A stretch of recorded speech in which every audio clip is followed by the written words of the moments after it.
தமிழகத்தில் பிரசித்தி பெற்ற சிவாலயங்களில் ஒன்றான திருநெல்வேலி அருள்மிகு நெல்லையப்பர் கோவிலில் கடந்த 35 ஆண்டுகளுக்கு முன்பு வெள்ளித்தேர் தீக்கரையானது. நெல்லை மாவட்டத்தில் ஆய்வு மேற்கொண்ட அமைச்சர் சேகர்பாபுவிடம் பக்தர்கள் வைத்த கோரிக்கை அடுத்து 2023ஆம் ஆண்டு அறநிலையத்துறை சட்டமன்ற மானிய கோரிக்கையின் போது வெள்ளித்தேர் அமைப்பதற்கு அறிவிப்பு வெளியிடப்பட்டு 2023ஆம் ஆண்டு டிசம்பர் மாதம் தேர் செய்யும் பணி தொடங்கியது.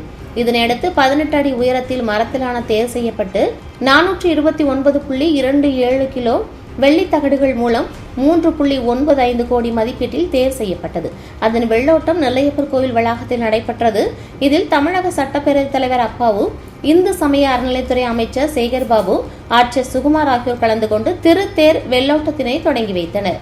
5.84 கோடி மதிப்பீட்டில் நெல்லையப்பர் கோவில் காந்திமதி அம்பாள் சன்னதிக்கு பின்புறம் அமைந்துள்ள புனரமைப்பு செய்யப்பட்ட கரு உருமாறி தெப்பம், காந்திமதி அம்பாள் சன்னதி மேற்கூரை மற்றும் பொதுமக்கள் வசதிக்காக கோவில் மண்டபங்களில் மின் விளக்குகளை அதிகமாக்கி அழகுபடுத்தும் பணி ஆகியவை தொடங்கி வைத்தனர்.